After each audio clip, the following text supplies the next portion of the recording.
Picture this moment with me. A young woman in a maid's uniform is standing inches away from one of the richest men in America. Her hand is near his face, trembling slightly. She's holding a pair of tweezers. "Hold still, Mr. Thompson," she whispers, even though she knows he can't hear her. "There's something in your ear. Just hold still." Marcus Thompson, the billionaire who hasn't heard a sound in 40 years, sits frozen in his chair. He's letting this woman, someone he's known for barely 3 weeks, reach into his ear with a metal instrument. She leans closer. Closer. Her breath is steady, focused. The tweezers go in, and then she pulls out something tiny, something that glints in the light. But it's not an insect. It's a piece of metal. Sophisticated. Deliberate. Man-made. Sarah stares at it in her palm, and her face goes pale, because she recognizes what this is. And if she's right about what she's looking at, then Marcus Thompson's entire life has been a lie.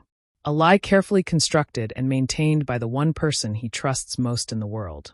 Now, let me take you back to the beginning of this story, because what happens next is going to change everything. The mansion sits on top of the California hills like a crown jewel. Marble columns. Gardens so perfect they don't look real. Fountains. Tennis courts. The kind of wealth that makes you forget that regular people exist. But inside those walls, there's only silence. Complete. Total. Absolute silence. That's where Marcus Thompson lives. 40 years old. Billionaire.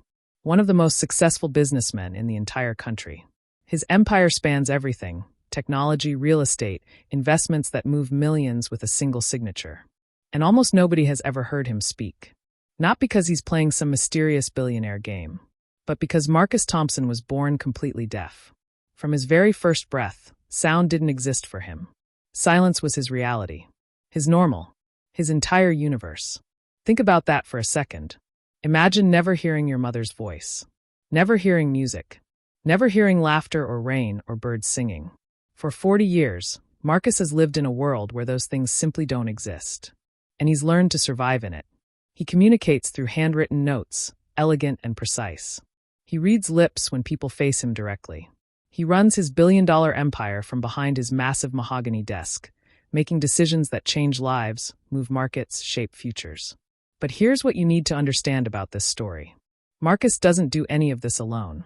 There's a man named Edward Harris, the butler, and Edward has been with Marcus since childhood. Since Marcus was just a small boy trying to figure out why the world was different for him than everyone else. Edward is more than just a butler. He's the bridge between Marcus and everything. The translator, the interpreter, the gatekeeper. When business partners visit the mansion, Edward speaks for Marcus. When contracts need explaining, Edward breaks them down.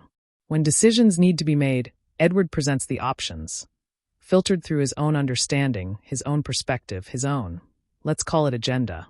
Every single person in that household understands one ironclad rule. Edward Harris is the voice of Marcus Thompson. Edward controls what information reaches Marcus. Edward decides what matters. Edward is the key to absolutely everything.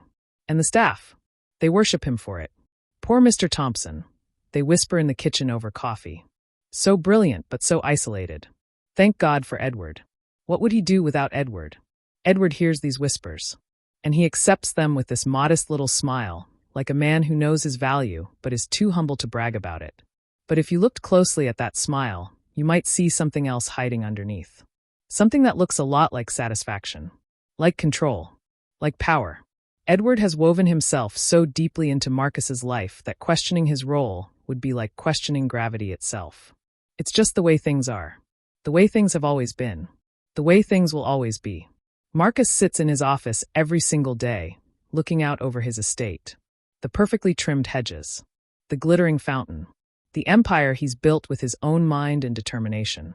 To anyone watching from the outside, he looks like a man in complete control. A genius. A recluse who's transcended the need for human connection through pure intellect and accumulated wealth. But here's the truth that nobody sees. Silence, even when you're born into it, can become a prison. And that's exactly where our story begins. It's a Tuesday afternoon in late September, when the first crack appears in Marcus's carefully controlled world. The household needs a new maid. The previous one left under what Edward calls unfortunate circumstances.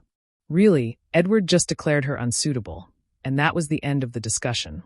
Nobody questions Edward's decisions. Nobody ever has. Within a week, a young woman arrives at the gates. 2 suitcases, a simple resume, and a name Sarah Chin. Edward interviews her personally, reviews her background, and finds everything perfectly acceptable. She's hired on the spot. But from the very first moment Sarah steps into that mansion, something is different about her. She's in her late 20s, with this natural warmth that radiates from her like sunlight. When she walks through those enormous rooms, she doesn't have that nervous, tiptoeing energy that most new employees carry around like a weight. She moves with quiet confidence, like she knows exactly why she's there, like she's on a mission. And here's what really sets her apart from everyone else in that house. She doesn't treat Marcus like he's fragile. Most people, when they interact with Marcus, they exaggerate everything. They move in dramatic slow motion. They open their mouths super wide when they talk, like he's not just deaf, but also incapable of basic understanding. It's patronizing. It's exhausting. And Marcus has endured it his entire life. But Sarah? She's completely different. The first morning she brings him his coffee, she just talks to him. Normally. Like he's a regular human being. "Good morning, Mr. Thompson," she says, setting the cup on his desk with a genuine smile. "I made this one stronger today. I noticed you finished both cups yesterday, so I figured you like it bold." Marcus looks up from his papers, genuinely surprised. He picks up his leather-bound notepad and writes in his precise handwriting. "How did you know I drank both cups?" Sarah reads his note, then picks up the pen and writes back, "I pay attention to people." It's such a small thing. Such a simple, tiny interaction. But it's the first crack in the fortress walls that have surrounded Marcus Thompson for 40 years. Over the next few weeks, something beautiful starts happening in that cold, silent mansion. Sarah becomes a real, genuine human presence. She hums softly while she cleans, not loud, not obnoxious, just these gentle melodies that float through the rooms. She doesn't know that Marcus can feel the vibrations through the floor when she does this, but he can. And he finds himself waiting for those moments, anticipating them. She leaves little notes of encouragement on his desk. Random. Unexpected. "You've got this, Mr. Thompson. Beautiful day outside, the roses are blooming." Not because she's trying to communicate with him about work, but because that's just who she is. She's the kind of person who scatters kindnesses like seeds, never knowing which ones will grow. And then she does something that nobody in that mansion has ever bothered to do. She teaches herself sign language. Late at night, alone in her small third-floor room, Sarah watches YouTube videos. She practices in the mirror, her hands stumbling and awkward at first. She makes mistakes, feels frustrated, but she keeps going. Because Sarah believes something that most people in that mansion have forgotten. Everyone deserves to be met halfway. Within 3 weeks, she's having actual conversations with Marcus. Real conversations, not just notes passed back and forth like kindergartners. Her signing is rough around the edges, sure. She makes plenty of mistakes. Sometimes she accidentally signs something hilariously wrong. But Marcus doesn't care about the mistakes. Because for the first time in years, someone is actually trying. Really, genuinely trying to reach him in his world. They talk about everything. Books he's reading. The garden outside. The ridiculous reality show the kitchen staff won't shut up about. Small things. Big things. Nothing and everything. And something happens that hasn't happened in that mansion in years. Marcus starts to smile. Real smiles. Not the polite, practiced ones he uses in business meetings, but genuine, spontaneous smiles that reach his eyes. His shoulders seem lighter, like someone lifted a weight he'd been carrying for decades. And Edward notices everything. Oh, Edward definitely notices. He watches them through the study door, Marcus and Sarah, their hands moving in conversation, Sarah laughing at something Marcus signed. He sees the way Marcus's entire face transforms when Sarah walks into a room. He notices how Marcus is starting to write directly to Sarah for information instead of waiting for Edward to filter and explain everything. And Edward feels something he hasn't felt in a very, very long time. Fear. Because if Marcus doesn't need Edward to interpret every conversation, to filter every piece of information, to control every single interaction with the outside world, then what is Edward? Just a butler. Just an employee. Not the indispensable right hand he's been for 40 years. Not the gatekeeper. Not the voice of Marcus Thompson. Just replaceable. The tension in that mansion starts building like storm clouds on the horizon. Edward becomes more watchful. More controlling. He starts assigning Sarah tasks that keep her away from Marcus's wing of the house. He reminds the other staff members, very subtly, that he's the one who really runs things around here. But Sarah doesn't back down, and Marcus keeps seeking her out. The storm is coming. Everyone can feel it. 3 weeks after Sarah arrives, something happens that seems small but changes absolutely everything. It's a warm afternoon. Marcus is working in his office, reviewing contracts, when he feels this weird sensation in his ear. Uncomfortable. Itchy. Like something is crawling around in there. He tries to ignore it, but it gets worse. He shakes his head, touches his ear. Nothing helps. Finally, frustrated, he writes a note and calls for Sarah. She arrives within minutes, wiping her hands on her apron. "What's wrong, Mr. Thompson?" He points to his ear and writes, "Something in there. Uncomfortable. Can you look?" Sarah nods and grabs a small flashlight from the desk drawer. She leans in close, shining the light into his ear canal, and her eyes narrow with concentration. "I see something," she writes back. "Hold very still. I'm going to try to remove it." She finds a pair of sterilized tweezers in the first aid kit that every room in this mansion has. Medical grade. The best money can buy. Marcus sits perfectly still, trusting her completely. This woman he's known for less than a month. He lets her approach with a metal instrument aimed at his ear. Sarah's hand is steady despite her racing heart. She can see something in there, something small and dark that looks like it might be an insect. "Hold still, Mr. Thompson," she whispers, even though she knows he can't hear her. "There's something in your ear. Just hold still." She leans closer. Her breath is measured and calm.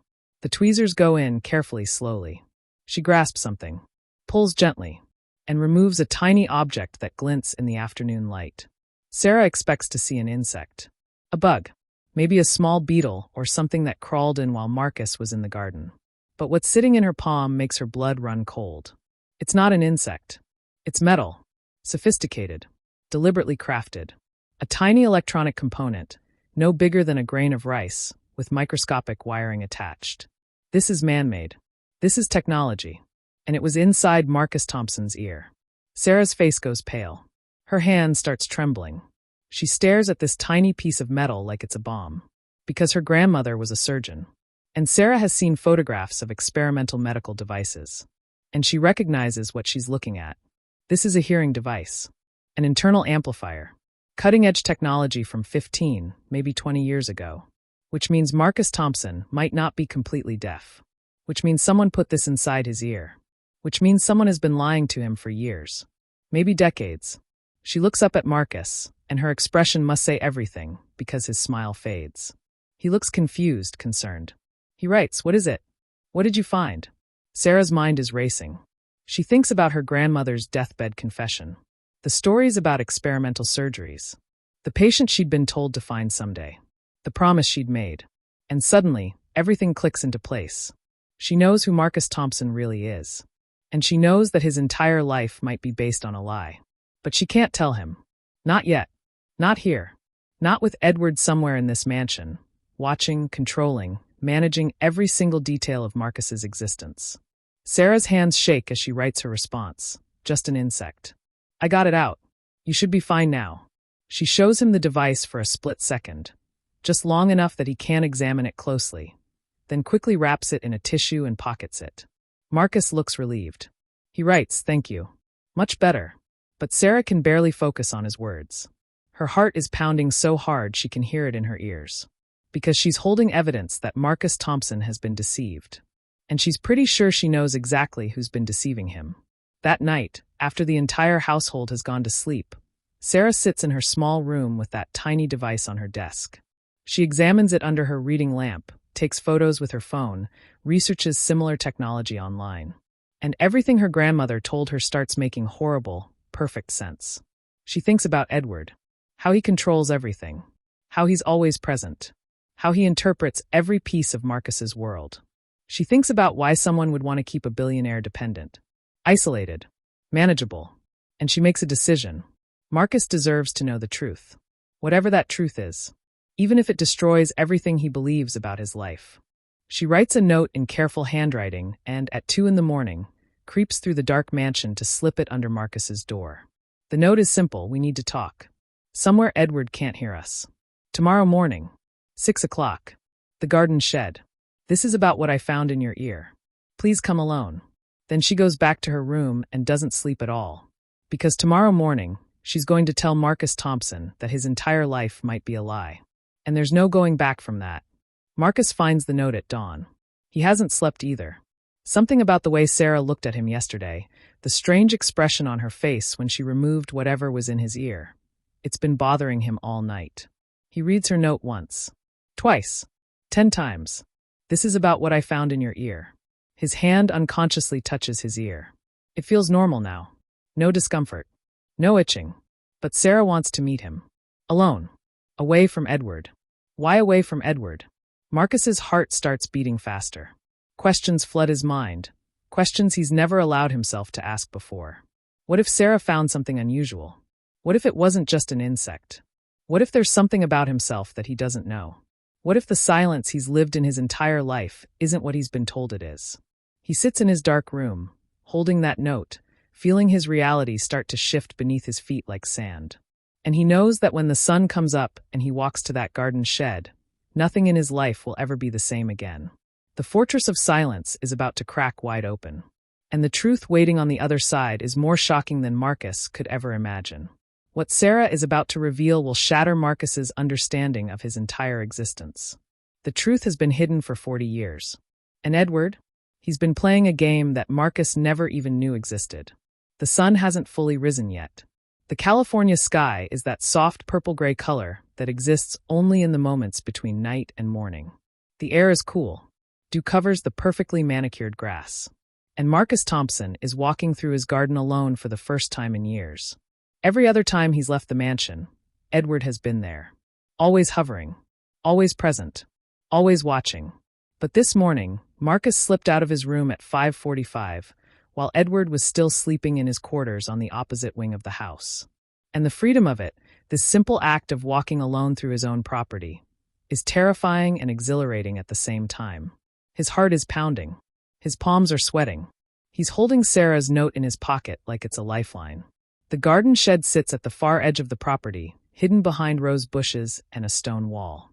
It's where the groundskeeper keeps his tools. It smells like earth and fertilizer and old wood. Sarah is already there, waiting. She's not wearing her maid's uniform.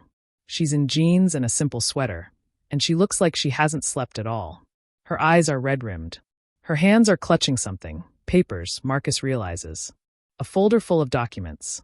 When she sees Marcus approach, she stands up straight. Takes a deep breath, and Marcus can see it in her face. Whatever she's about to tell him is going to hurt. He pulls out his notepad, writes, "What did you find?" Sarah doesn't write back. Instead, she opens the folder and pulls out a photograph. It's old, faded, printed on photo paper that's yellowing with age. She hands it to Marcus. He stares at it, confused at first. It's a medical photograph. A young teenage boy lying on an operating table, his head turned to the side. There are markers on his skull, surgical lines drawn in what looks like permanent marker. And then Marcus looks closer at the boy's face. It's him. He's maybe 14, 15 years old in this photo. But it's definitely him. Marcus's hands start shaking. He looks up at Sarah, questions screaming in his eyes. She pulls out more photographs. Surgical instruments. Close-up shots of an ear canal.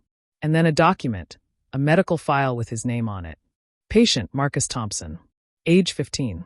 Procedure, experimental cochlear enhancement surgery. Date, April 17, 2001. Marcus reads those words 3 times, but they don't make sense. They can't make sense. Cochlear enhancement surgery? When he was 15. He doesn't remember any surgery. He doesn't remember anything like this. Sarah sits down beside him and pulls out a handwritten letter. Her hands are trembling as she gives it to him. Dear Marcus, the letter begins. If you're reading this, then the truth has finally found you. And I'm so sorry that it took this long. Marcus's vision blurs. He blinks hard, forcing himself to focus on the words. My name was Dr. Eleanor Chin. I was one of the surgeons who performed your surgery when you were 15 years old. Along with 2 colleagues, we developed an experimental procedure that could partially restore hearing through a specialized internal device. Marcus stops reading, looks up at Sarah, points to the letter, then to her. Sarah nods, tears forming in her eyes. She writes quickly, Eleanor Chin was my grandmother. She died 6 months ago. But before she died, she made my mother promise something. And my mother made me promise. Marcus's hands are shaking so badly, he can barely hold the letter. But he keeps reading. The surgery worked, Marcus. Not perfectly. The device could only pick up certain frequencies, and it required a tiny internal amplifier that looked like a dental filling. But it worked. You could hear. Not everything, not all the time, but you could hear. The words on the page swim in front of Marcus's eyes. He could hear. Past tense. He could hear, which means, your parents made the decision to keep it secret. They believed, genuinely believed, that if you could hear the world's criticisms, the expectations, the constant pressure of being a Thompson, it would destroy you. They'd watched you grow up in peaceful silence, developing your brilliant mind without the noise of other people's opinions. And they were terrified that sound would ruin that. Marcus feels like he's falling, even though he's sitting perfectly still. His parents knew. His parents chose this. They left instructions with your butler, Edward Harris. They left the spare amplification device with him. They told him that if you ever showed signs of wanting to hear, if you ever seemed unhappy in your silence, he was to activate the device and tell you the truth. Marcus's breath catches in his throat. Edward knew. Edward has known this entire time. But Marcus, here's what my grandmother figured out in the last years of her life. Edward never activated that device. He kept you deaf deliberately. And she suspected, though she could never prove it, that he did it to maintain control over you. The world stops. Everything stops. Marcus can't breathe. Can't think. Can't process what he's reading. Edward, who's been by his side since childhood. Edward, who's been his voice, his interpreter, his bridge to the world. Edward has been keeping him in silence on purpose. Sarah is writing frantically on her notepad now, her handwriting messy with emotion. My grandmother tried to reach you for years. But Edward blocked her. He paid off the other surgeons to keep quiet. He threatened legal action. He created this fortress around you where nobody could tell you the truth. Marcus looks at Sarah, and his face is doing something it hasn't done in decades. It's crumpling, breaking. All the control, all the composure he's maintained for 40 years. It's shattering like that Ming Dynasty vase. Sarah reaches into her pocket and pulls out the tiny device she removed from his ear yesterday. She places it gently in Marcus's palm. This is the amplifier, she writes. It got dislodged somehow, maybe from sleeping, maybe from stress. It wasn't working anymore. But 3 days ago, I reactivated it. I tapped it back into place when I helped you pick up your pen. I needed to test if the device still functioned. Marcus stares at the tiny piece of metal in his hand. And suddenly, like a door opening in his memory, he remembers. The business deal that fell apart. His office. The vase in his hands. And Sarah's voice, clear, desperate, panicked, screaming. Stop. You're breaking the antique vase. He heard her. He actually heard her voice. It wasn't his imagination. It wasn't a dream. It was real. Marcus touches his ear, running his finger along the place where, hidden from view, this tiny device has been sitting dormant for 25 years. He can feel it now that he knows where to look. A slight bump, so subtle nobody would ever notice. The truth about himself has been inside him all along. Waiting. Sarah's next note hits like a punch to the gut. There's more. About Edward. More? How can there possibly be more? But Sarah pulls out another folder. This one is thicker, filled with financial documents, bank statements, transaction records. I spent the last 2 weeks investigating, she writes. I contacted a forensic accountant. I had to know if my suspicions were right. Marcus opens the folder with trembling hands. And what he sees makes his blood run cold. Transaction after transaction. Money being siphoned from his accounts. Not huge amounts, nothing that would trigger alarms. But consistent. Systematic. Over years and years and years. Deals redirected to shell companies. Commissions taken without authorization. Profits skimmed off the top so carefully that nobody would ever notice. Edward has been stealing from him for decades. Not millions at once. But over time? Over 25 years of careful, methodical theft? The total is staggering. Sarah writes, he kept you deaf because as long as you couldn't hear, you needed him for everything. Every business call. Every meeting. Every piece of information that entered your world came through Edward first. He could filter it, change it, control it, and you'd never know. Marcus feels sick. Physically sick. His entire adult life has been a lie. Everything he's built, every decision he's made, every piece of information he's based his choices on, all of it has been filtered through a man who is systematically stealing from him. A man he trusted more than anyone in the world. A man who kept him disabled on purpose. Sarah's hand touches his arm gently. When he looks up, her face is full of compassion. She writes one more note. I'm not just a maid, Marcus. I'm the last piece of your grandmother's legacy. She wanted you to know the truth. Not to judge your parents. They loved you. They truly believed they were protecting you. But to set you free. Free. The word sits between them like a promise. Marcus has never felt less free in his entire life.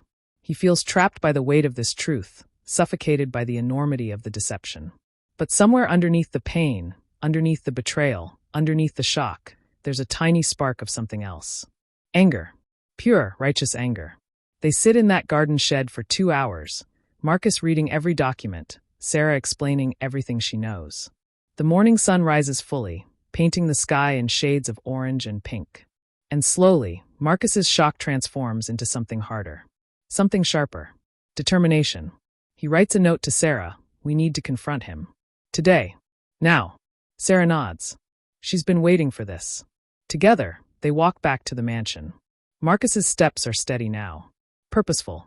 He's done being controlled. Done being managed. Done being kept in a cage, no matter how gilded that cage might be.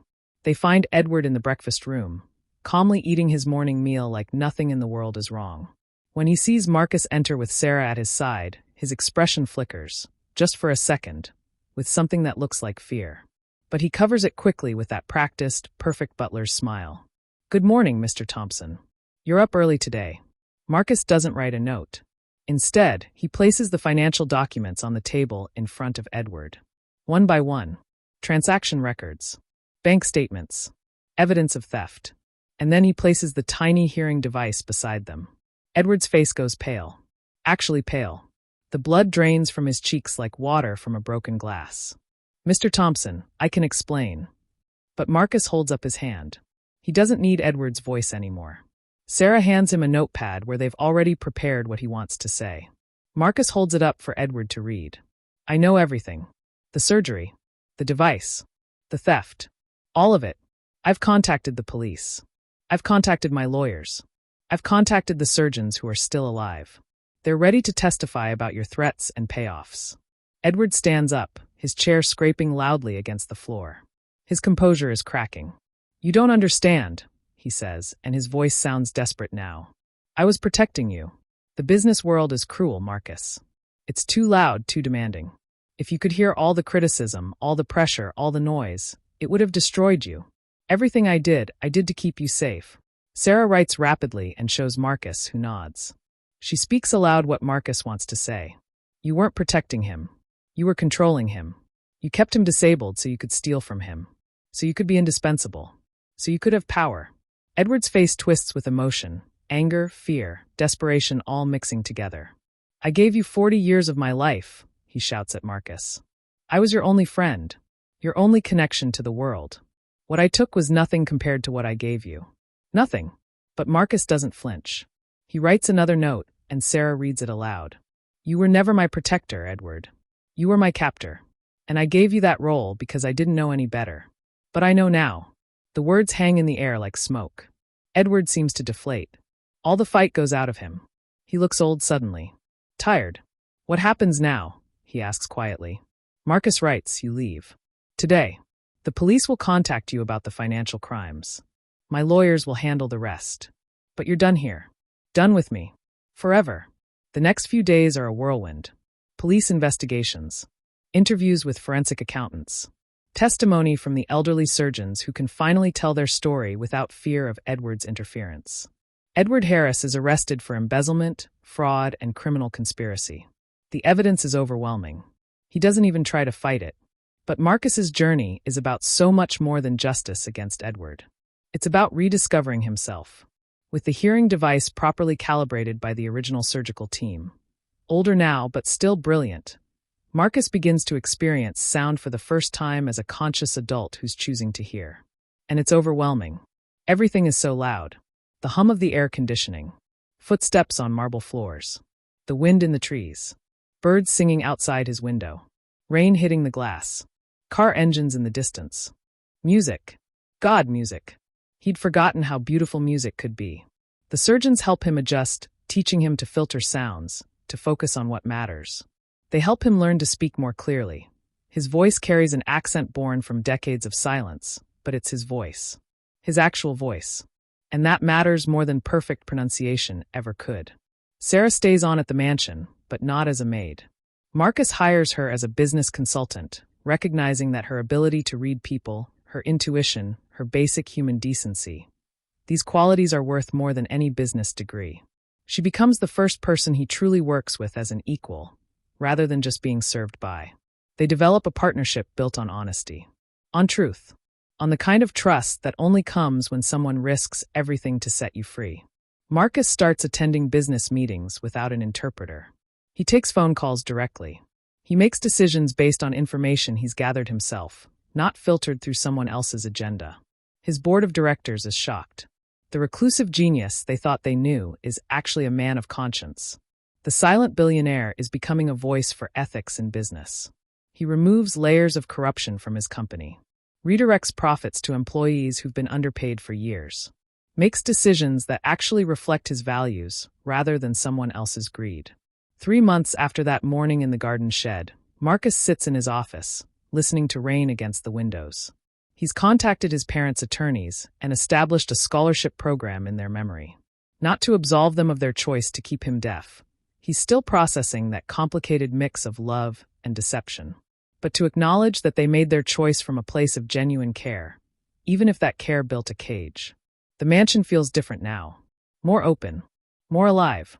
There's still silence sometimes. Marcus still chooses silence when he needs peace, when the world gets too loud.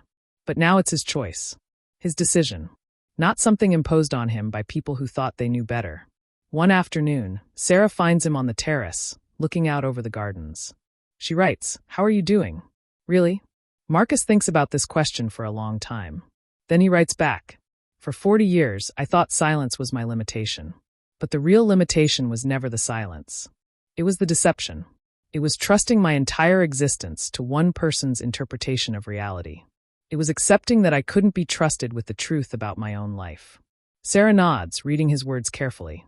Marcus continues writing, "Freedom isn't just about what you can hear. It's about knowing the complete truth about yourself. It's about recognizing when people you trust are keeping you in a cage, no matter how beautiful that cage looks from the outside."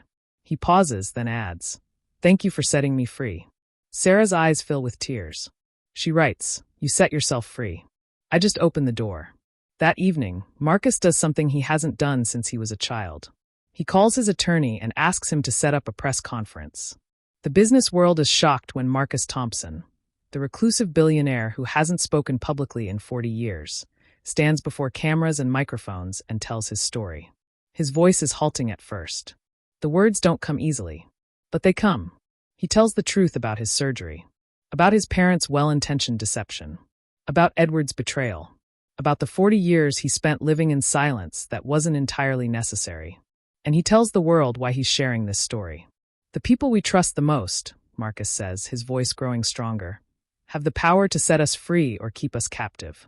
The question isn't whether we're surrounded by those people. The question is whether we're brave enough to ask them the hard questions." He pauses, looking directly into the cameras. "Are you really protecting me? Or are you really controlling me? Is this silence real? Or is it just convenient for someone else? Am I living the life I chose? Or the life someone else chose for me?" The press conference goes viral. Within hours, Marcus's story is everywhere. News channels, social media, podcasts, think pieces about trust and autonomy and the nature of control. But Marcus doesn't pay attention to any of it. He's too busy experiencing life on his own terms for the first time. 6 months later, Marcus and Sarah are sitting in his study. They're working on a new initiative, a foundation that helps people escape controlling relationships, that provides resources for those who've been systematically isolated by the people who claim to love them. They're calling it the Eleanor Chin Foundation, after Sarah's grandmother, the woman who never gave up on delivering the truth, even from beyond the grave. Sarah is signing something to Marcus. She's gotten remarkably good at it, and he's responding, their hands moving in fluid conversation.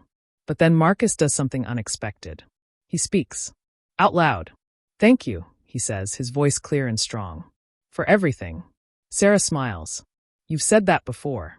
I know, Marcus replies. But I'll keep saying it. Because it's true. They sit in comfortable silence for a moment. The kind of silence that's chosen, not imposed. And then Marcus stands up and walks to the window. The sun is setting over his estate, painting everything in gold and amber light. He can hear birds singing their evening songs. Can hear the fountain in the garden. Can hear Sarah turning pages behind him. And he realizes something profound.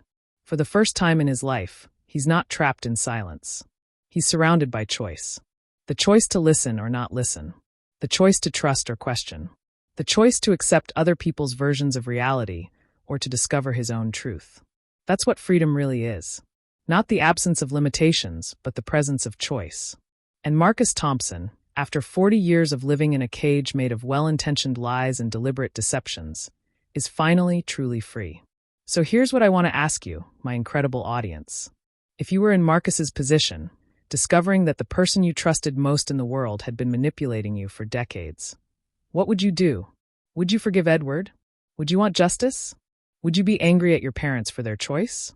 And more importantly, would you have the courage to walk away from everything familiar, everything you'd built your entire life around, just to chase the truth? Think about the people in your own life. The ones you trust completely. The ones who filter your reality, who tell you how things are, who make decisions for your own good. Are they really protecting you? Or are they controlling you in ways you haven't noticed yet? These are hard questions. Uncomfortable questions. But they're the questions that matter. Drop your answers in the comments below. Tell me what you think. Tell me your story. Tell me if you've ever been in a situation where someone you trusted was keeping you in a beautiful cage. And while you're down there in the comments, please hit that like button. Share this story with someone who needs to hear it. Someone who might be living in their own kind of silence. Subscribe to this channel because we're uploading powerful stories like this every single day. Stories that make you feel something real. Stories that make you think. Stories that might just change the way you see your own life. We're building something special here together. A community that values truth. That values freedom. That values the courage it takes to ask hard questions. Thank you for being part of this family. Thank you for listening to Marcus's story. And thank you for having the courage to examine your own life with honest eyes. I'll see you in the next story. Until then, choose freedom. Choose truth. Choose to hear your own voice above everyone else's. Because you deserve to live a life that's truly yours.